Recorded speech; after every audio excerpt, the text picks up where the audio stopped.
Shalom and welcome to this edition of Revealing the Truth, where we cover the headlines, the heartlines, and biblical truth. I'm your host, Messianic Rabbi Eric Walker. Many love stories in books and in films end with the happy couple getting married.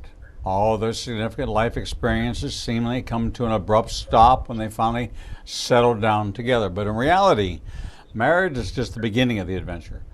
Our next guests recount their adventures and the journey of healing from grief, discovering hope after tragedy, and ultimately finding love again. When they first met at a fundraiser in 2006, both had lost their spouses and were not looking for a new relationship. However, a first dance soon led to a first date, which eventually led to a deep love and a marriage based on their mutual experience of loss, their shared Christian faith, and a passion for helping those in need. Not only does this new book impart meaningful life lessons about relationships, marriage, and faith, but the Van Dolens also share how they were called to found the St. Paul II Life Center together to promote the preciousness of life and the importance of family. Tim and Pat Van Dohlen are the co-authors of Life in the Journey. In Life, the Journey is Everything, and the co-founders of the St. John Paul II Life Center, a 501c3 nonprofit, whose mission is to provide natural integrated OBGYN healthcare, fertility care, and NAPRO technology care to pregnant mothers and their babies. In addition to their work at the center, the Van Dolens are on the National Board of Directors of Relevant Radio, a Catholic radio network. For more information, please visit them at jpii-lifecenter.org. Joining us now to share their new book, In Life, the Journey is Everything from the Dump to the Gym and Beyond, are Tim and Pat Van Dohlen. Tim and Pat, welcome to Revealing the Truth. Thank you so much, Rabbi Walker. It's good to be with you today. It's great to have you. You know, the end, which of course has not been written, as you two have met 14 years ago. Almost 15. Almost 15 in January. Yeah, 15 in January. You both had lives before that, and you lay out what that life was like in this journey. So, Pat, let's start with you. Talk about the early years and what you endured, what you expected, and then how life changed after all the expectations were kind of navigated through. Well, I married my first husband right after college, and he was in law school, and we settled finally in a small town in Texas where he practiced law, and we had 2 girls, and I had a wonderful life, wonderful friends, small town experience, and I knew all my children's friends and families, and which was the way I wanted it to be. And I thought, well, this will be the way we live out our lives. And then after 19 years of marriage, he passed away, actually in the Twin Towers in New York. He had a heart attack, they thought. But and my whole life changed. And for the next 9 years, I raised my 2 girls by myself. And then a friend of mine called me one day and asked me if I would like to go out with her cousin. And I said I'd heard of him because he played for the Cowboys and played for the Saints, and of course retired from football many years before that. And I found that you can fall in love again. And we had a great, fun, exciting marriage. And 7.5 years later, I lost him. And whoa. I truly thought that God couldn't do that twice, but it happened, and I had to learn to live with it. And then I wasn't through with some tragedies, but I could not have done any of it without my faith.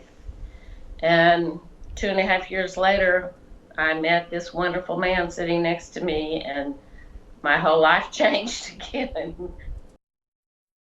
Now, your faith at the time was. I was going to the Methodist church in the small town that my second husband and I lived in, and ranched in, and but I had always been Episcopalian. Okay. He tried to go to the Episcopal church, and he'd always been a Methodist, and I just think it's very important for both of you to be on the same page with your faith.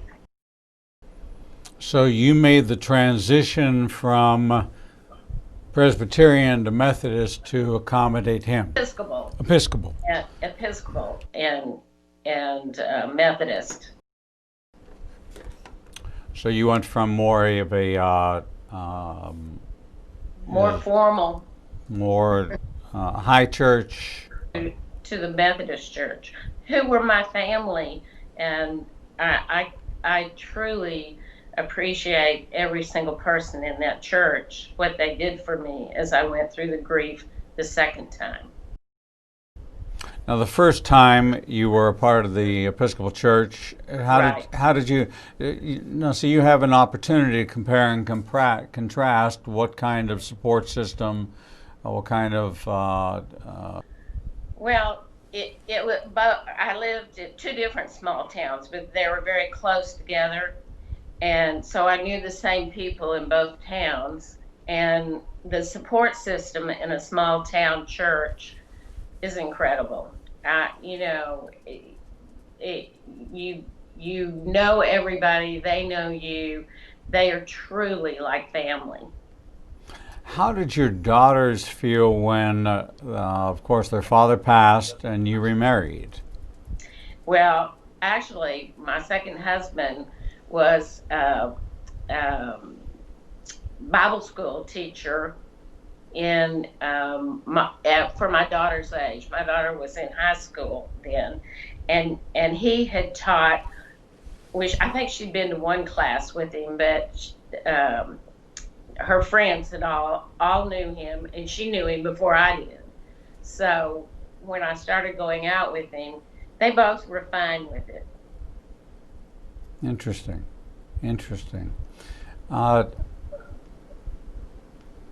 But they were older too. They were, 19 and or 16 and 19, I guess, 20. So they were more concerned about mom than themselves? Well, not at that age. I'm sure they both thought how it would change their life. Right. Hoping for the better. All right. And Tim, what was your journey like? Because you had your ups and downs as well.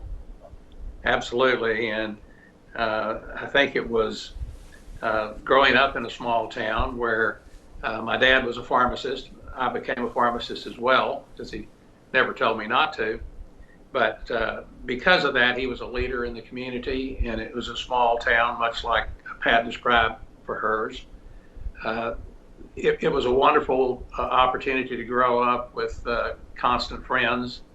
I went to the Catholic school for the first 8 years, and then to the secular high school, and it was a great experience. Played the sports, enjoyed that. I can remember vividly that the first date I had with my first wife, Sherry, was the night that she was crowned as the queen of the fair, and so that was an exciting thing. And we had been friends before that for many years growing up, and continued to be. And then as we started college, she went to what was Texas A&I University in Kingsville, and I went to the University of Texas in Austin. And after a couple years, she moved to Austin and worked there. And then as I was finishing pharmacy school, we decided we'd marry, and we did. And before actually graduating the following year, we had our first son and moved back to the little town of Goliad, Texas, and practiced there with my father for a couple years in pharmacy, and had our second son, and then went back and got a law degree at the University of Texas, and decided I'd get into politics. And as we were running, had our third son, and ran against an incumbent. And actually, at 25, you'd have thought I would be the young person in the race, but there was a man at 21, so I was the middle-aged fellow, and ended up winning that race, and just 1,000 votes shy of winning without a runoff. And so the first day into the runoff, the incumbent announces that he's withdrawing. And so he did, and the next day I was back in law school, finished law school that summer, being unopposed in the general election. Was able to go ahead and expect to be sworn in, which I was, took the state bar, and had an exciting time to do that, and then spent the next 12 years in and out of the little town of Goliad and back to the legislature, because in Texas you made $700 a month as a legislator, and you couldn't live on that. And so I had to spend a 4-day week in Austin and a 3-day week trying to make a living for my family.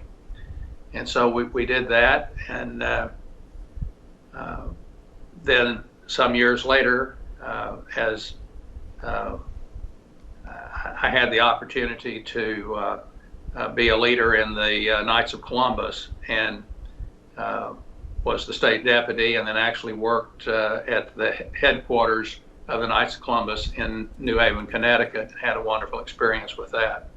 But found out that a Texas boy didn't even need to be up on the East Coast, and so ended up coming back and working in my legal practice, and started working with my second son, Chris, and we developed healthcare business by developing nursing homes throughout about half the state of Texas, the southern half. And so, unfortunately, my wife developed a lung condition and passed away. And she actually had experienced a heart attack first when we were in El Paso, Texas, at a Knights of Columbus meeting. But about 2 years later, this lung condition, COPD, was the reason for her demise. And so it then caused me to say, well, that certainly wasn't expected. You know, I think a man expects that they're going to be the first to go in a relationship, and you don't think about remarrying until the event occurs that would cause that. So it had only been about 4 months after her passing that I got a call from my daughter-in-law asking me to an event, which, as you described, Pat and I met at, and shortly thereafter, 4 months later, I think somewhat to the chagrin of my 3 sons. And my 2 daughters. We were moving pretty fast, and we married, but by that time Christmas had passed, and I think one of the biggest concerns of my children were that their mother had not been gone for a Christmas season. And so after that season passed, well, then Pat and I did marry, and everybody participated, and it's only gotten stronger and more wonderful to experience the joy that we experienced together, that we've been able to share with Pat's daughters and my sons, and now have 16 grandchildren between us. So that kind of takes you up to where we are now.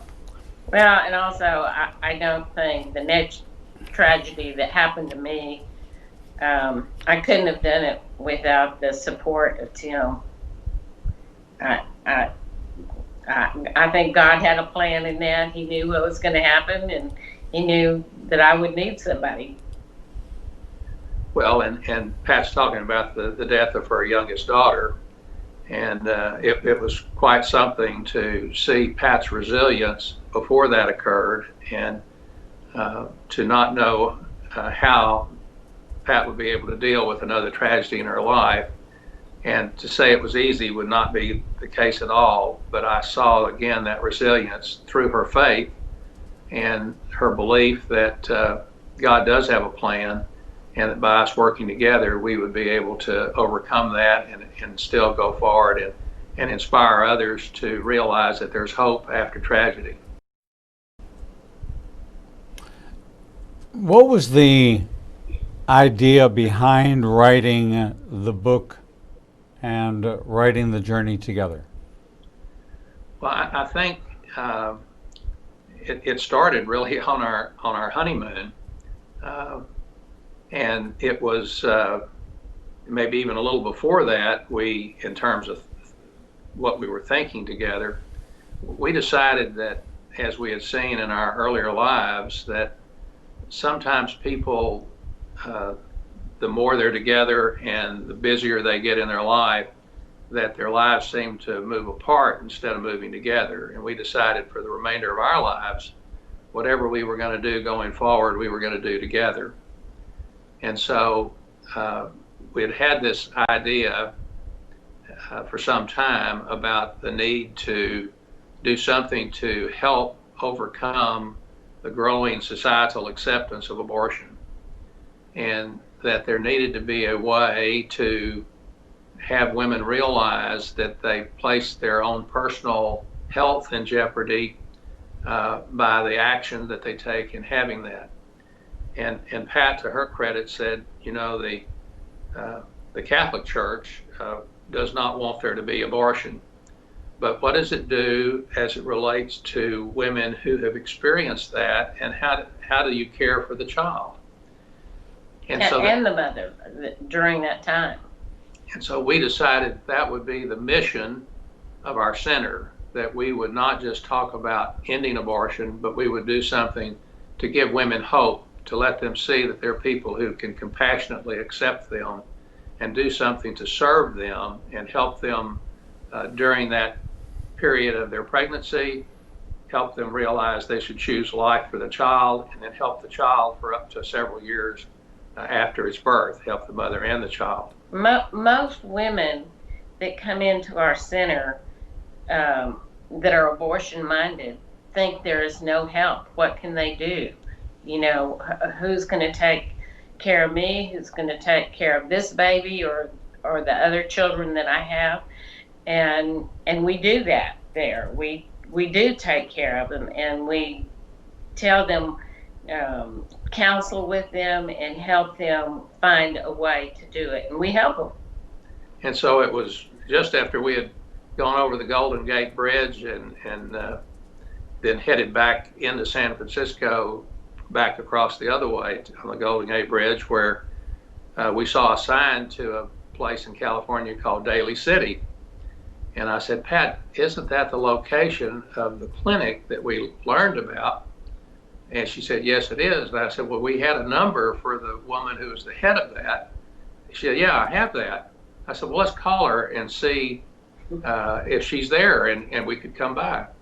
So we called, and sure enough, we got her. And she said, absolutely, would love to have you. I said, well, we're about 15 miles, the sign says, from Daly City. We'll see you in 30 minutes.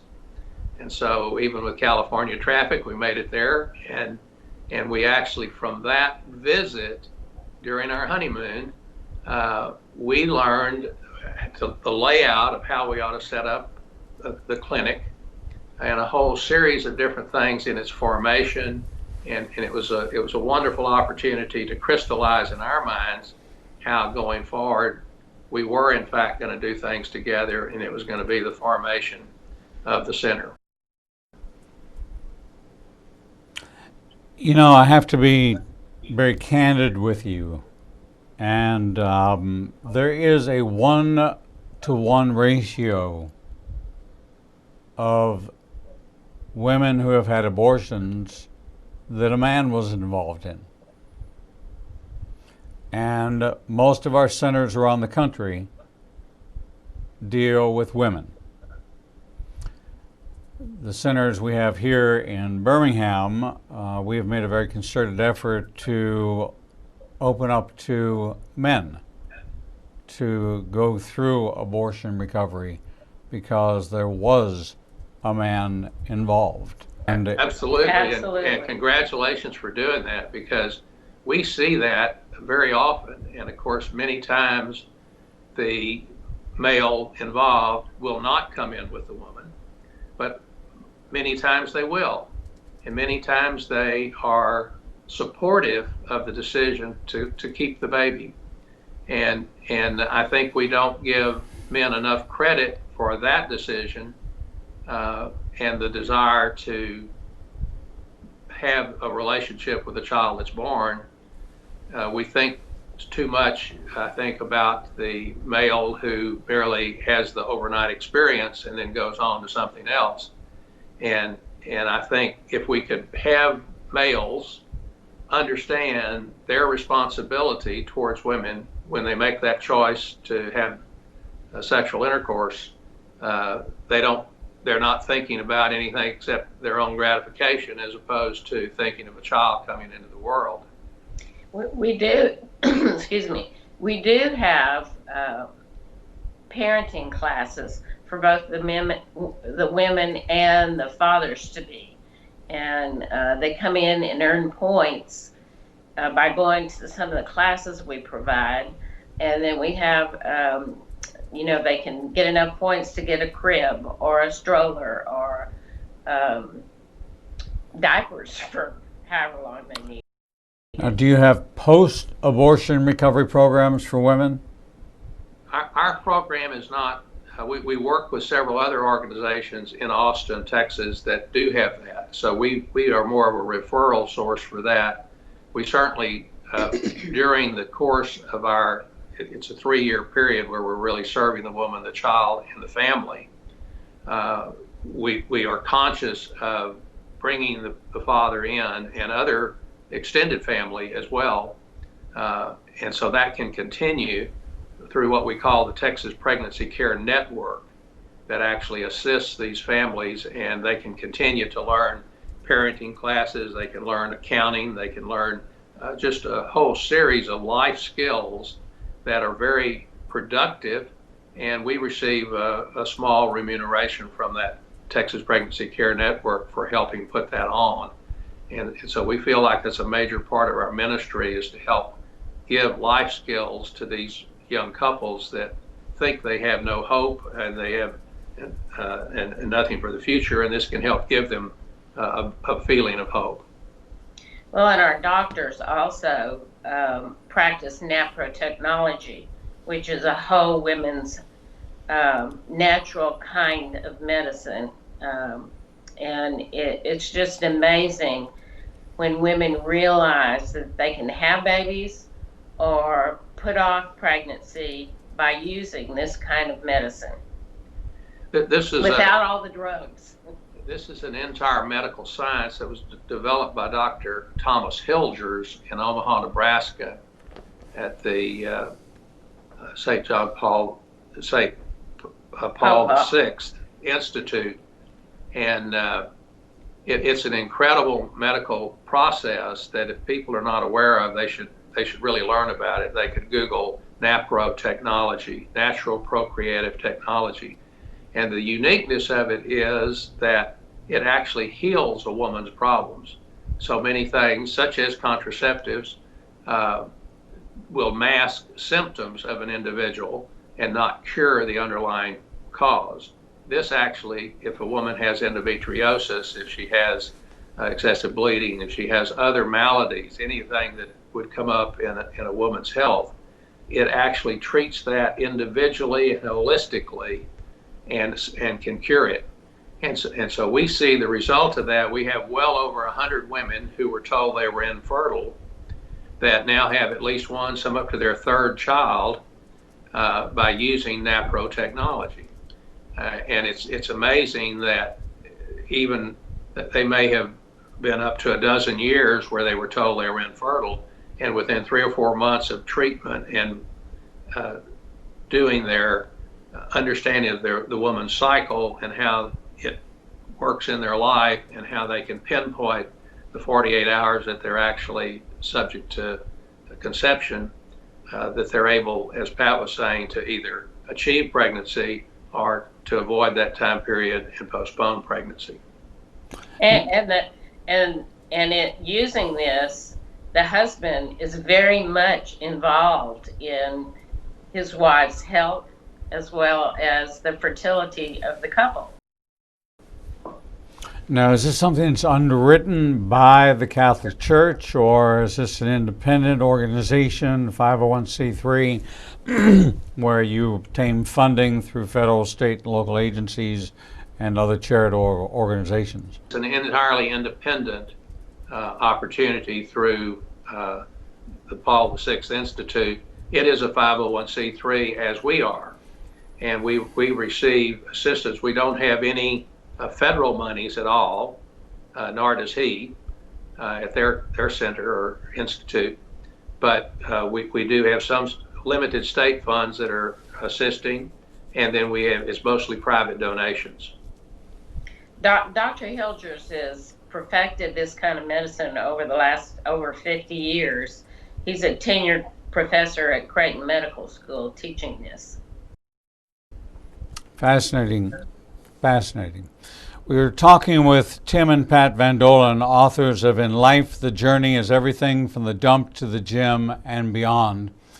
A love story finding hope for second and third chances after tragedy and loss. One, we have faith in God. We're going to take a short break, and when we come back, we're going to talk a little bit more about the love story and about the long-term vision, the joining together again of Pat to come alongside of her husband in his faith and under the covering of the Catholic Church and what that was like for her, and continue in talking about the things that have brought them together, that have cemented this relationship and made it stronger because of what has bound them together, both the love for the Lord and for the work that they're doing. We're going to take a short break, and we'll be right back. Shalom. I'm Messianic Rabbi Eric Walker, inviting you to join me and my special featured guests twice per month with Rabbi Zeb Parat and Carl Gallups, and monthly with Dr. Michael Heiser, Dr. Michael Lake, Dr. Timothy Jennings, Dr. Mark Baker, Dr. Jeffrey Johnson, Drs. Michelle and Mark Sherwood, Dr. Kim Moss, Derek Gilbert, Peter Rosenberger, Brandon Gallups, Steve Fair, Stephen Black, and Sean Tabbitt for in-depth insights into Israel, prophecy, the unseen realm, the brain, spiritual warfare, overcoming shame, mysteries of the Bible, prophetic insights, the sensational and the supernatural, caregiving, addiction recovery, understanding the divided heart, same-sex attraction, and much more.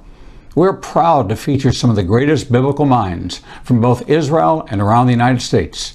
Check out our featured guest lineup and 24/7 feed on ignitinganation.com or watch by topic on any device with our free apps.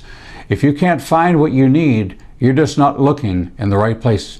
Follow us on social media and download our free apps today. With today's smartphone technology, news, information, sports, and entertainment is widely available and almost unbounded.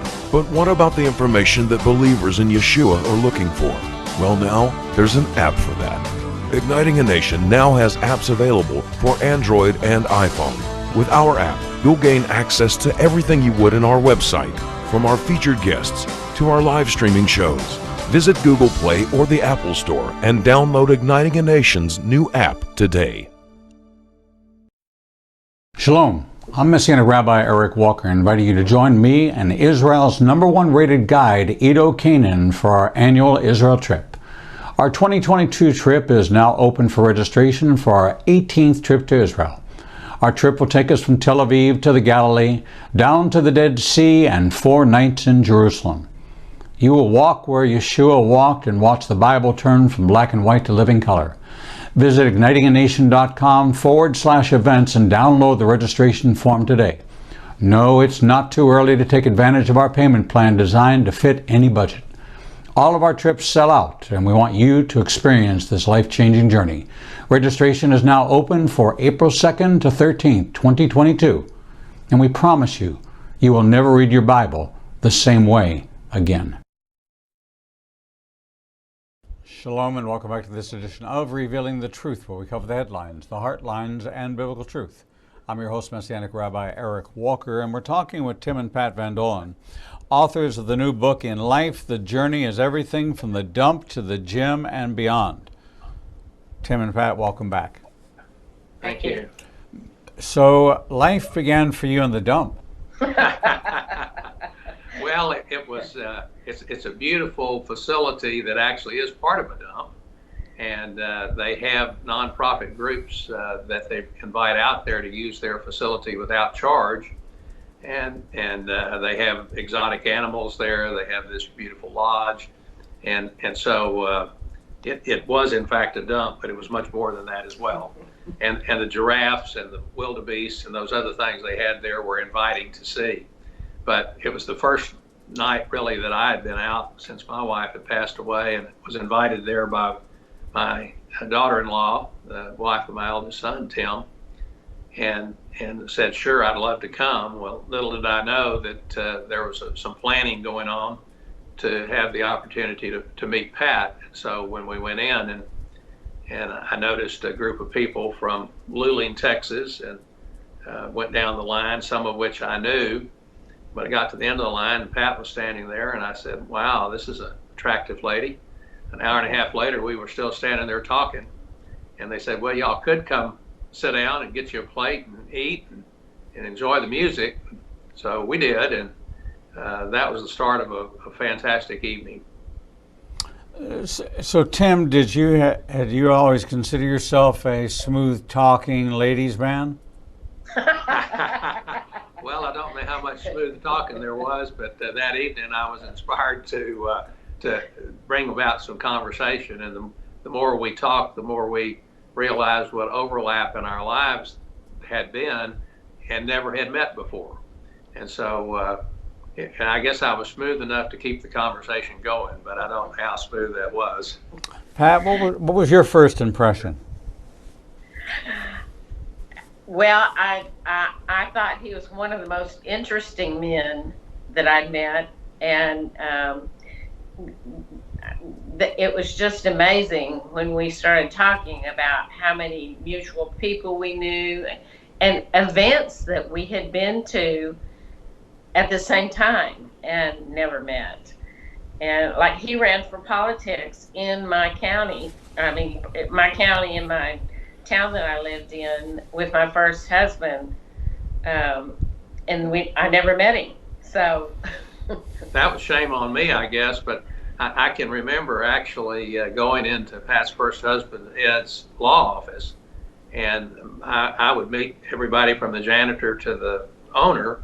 And I can remember doing that. In fact, his two law partners were helping, plus their office manager were helping me at the time. And I can remember him standing in the doorway. And for whatever reason, we didn't actually formally meet. And so, we say to each other, well, it just wasn't the time. God has a time for everything. He does. He does. And after we had dinner at that event, he asked me to dance, and unbeknownst to him, I had this list in my Bible that I read every day, and the first thing on my list, if I ever met another man or even a friend to go to the movies or dinner with, he had to be a strong Christian. And another thing on the list was he had to be a good dancer, because both my other husbands loved to dance and loved music. So I thought, good personality if he loves to dance. And so when he asked me to dance and he could and he enjoyed it and loved it, I thought, okay. So at this, I don't want to say advanced stage, but at this later stage in life with having, how long were you married for, Tim, before your wife passed? Almost 41 years. 41 years. 41. Okay, and the sum total of yours, Pat? Well, the first time I was married 19 years, and the second time 7.5 years. Okay, so you had some seasoning, some history, some you had gone through the adjustment process of merging lives, And here, Pat, you were doing it a third time. Was it easy? Was it difficult? What were some of the things that, if you were to mentor a young couple, as I would hope that you too would mentor young couples and talk about marriage and talk about the ups and downs and how we need to have the mentors, the marriage mentors, in speaking into the young people's lives, because they don't have that. The family structure is different than it was when I was growing up, where grandparents and parents and children were all in very, very close proximity to each other. So you saw each other every week. You had dinner together every week. You heard the stories. You don't have that anymore.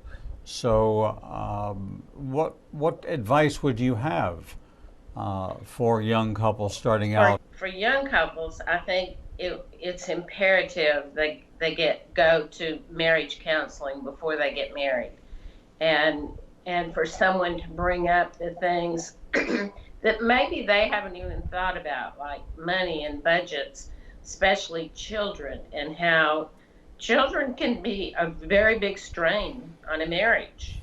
One person brings in their background and the other person brings in their background, and being the same faith is very, very important. I'm not sure how you would raise a child without faith. So I think my biggest advice would be have a church family, go to marriage counseling. And when you hit the hard spots in your marriage, which as young people, that you can't avoid it, you need to go back to counseling. Don't give up on it, because when they give up on the marriage, bring it on after divorcing both of them, they bring it into another marriage and they haven't solved their problems. Well, I think that's a good reason to get to know all the family, the extended family that they're coming into, because they're really marrying the family, not just an individual. And if they think they're not, they're wrong. Now, Tim, in the 6 months in between the passing of your wife and to the time you got married to Pat, most psychologists would say that you didn't have the full grieving process. Was that something that Pat helped you finish and complete the grieving process so that I think so. I think it was the recognition of learning Pat's story as we went along and her resilience, and realizing that we weren't saying I didn't love my first spouse, Sherry, because I did, and that was continuing. She loved her prior two husbands, and that was continuing. We got to share those life experiences with one another, whereas many times in divorce, your prior life would be shut out from one another. And so we got to experience that real desire to continue the love that we had. And I tell stories now about her prior spouses, and she does about mine. And so we really recognize that our prior life was important to us. We sustain that and continue it and let it grow through our love for each other. So, Pat, the transition from Episcopalian to Methodist, then to Catholic. Catholic probably took you a little bit back to your Episcopal days. It was a little bit more formal. And that's what I liked.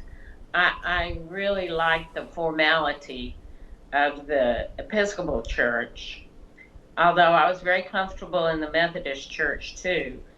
But I truly was praying for my faith to be expanded before I met Tim. And I wasn't sure how that looked, whether I was going to find a new Bible study, or I really just wasn't sure. It was just something I prayed for. Little did I know that God said, well, okay, why don't you learn about the history of the original church? So, and it wasn't hard for me at all. And I saw how faithful he was. And my brother-in-law was a cradle Catholic. My sister converted at 19. And so I watched them, and also I taught school, and my co-teacher, we taught, kind of team taught. She was a very strong Catholic, and I saw how she lived her faith, and so just her witness, it wasn't hard at all. Tim, what concerns did you have being that you were Catholic and knowing that in order to get married under the covering of the Catholic Church, for the Catholic Church to honor that marriage, that she would have to convert to Catholicism? Well, she certainly did not have to, and would not have had to. I think as we progressed through that short time that we were dating and discussing, and Pat was actually going through the RCI program to consider conversion. Not that you have to do that once it's really a learning experience, and then the individual can determine if they choose to. It was a good opportunity for us to see that if we could have our faith be one together, it would strengthen that future relationship. And Pat, I think, had always felt that way. And we recognize the beauty of other Christian commitment. And to demonstrate that, we actually had Pat's minister from the Methodist Church participate in our wedding ceremony with the Catholic priest as a demonstration of the fact that she was not forgetting where she had come from. And we realized the importance of those prior relationships and the importance of that to our future faith journey. Did you feel, Pat, that as you began to understand the life of John Paul, which obviously had to have some influence in what you call the center and what you devoted the center to in name, what was it that drew you to his papacy? That's a question that we've really not discussed in length.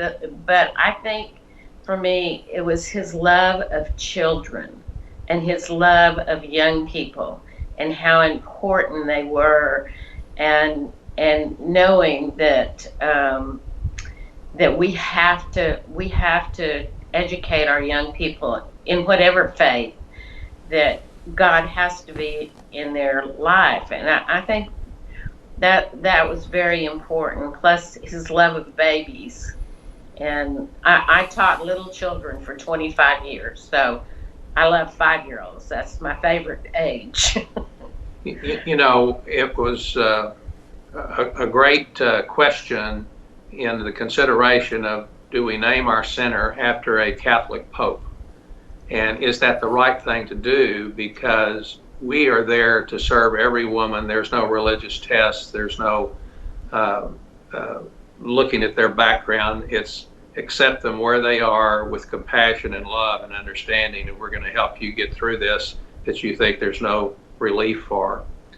And so as we looked at his theology of the body that had been written over a period of number of years and delivered in his papal audiences, we saw his commitment to an understanding of life and the appreciation of women, and the recognition that the woman plays such an important role in the future of our very world, with the having of children, and being able to do that in a way that recognizes the dignity of her person.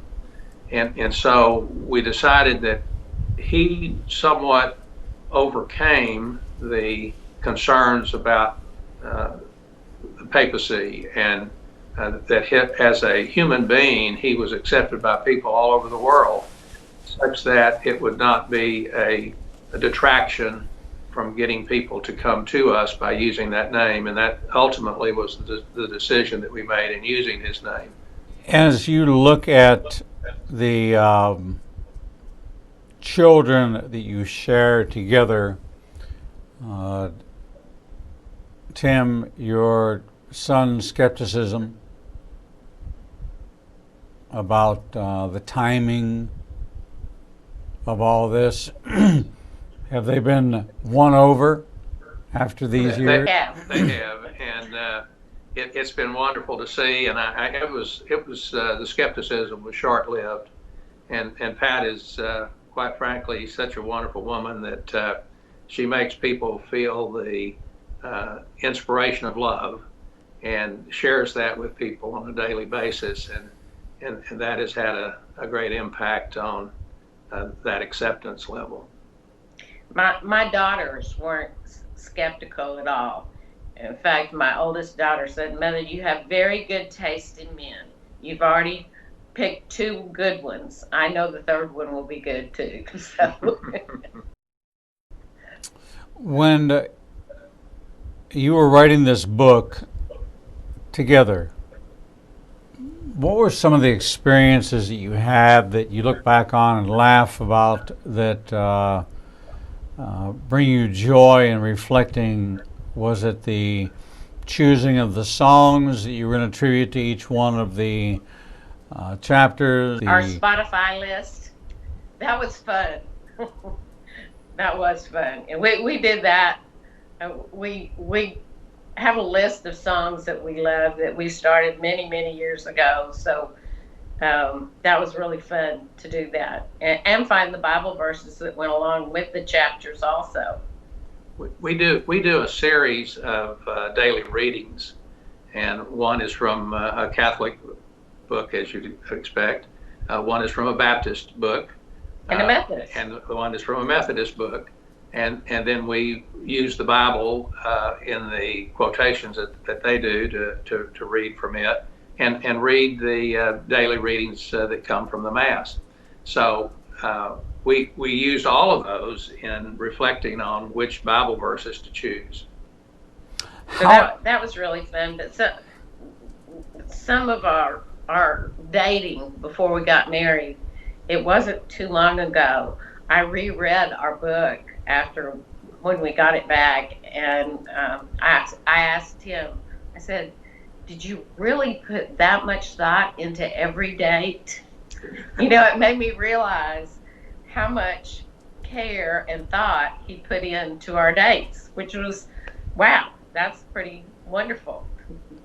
Well, I have to say that the time when Pat went off shortly after our first date and was away for 10 days, and we had a chance to talk frequently by phone, and in preparation for coming back, knowing that I was going to be doing a business trip back to California, I had to figure a way to be able to invite her, respecting her privacy and yet wanting us to make the trip together. And so I finally said, well, I'll try this way. And so when she got there and I picked her up and put a bottle of Chance perfume on the front seat of the pickup that I was driving at the time, and took her to the Outback Steakhouse to have dinner, and moved around from the other side of the table next to her and said, I had really something serious to talk to you about. And she said, well, what is that?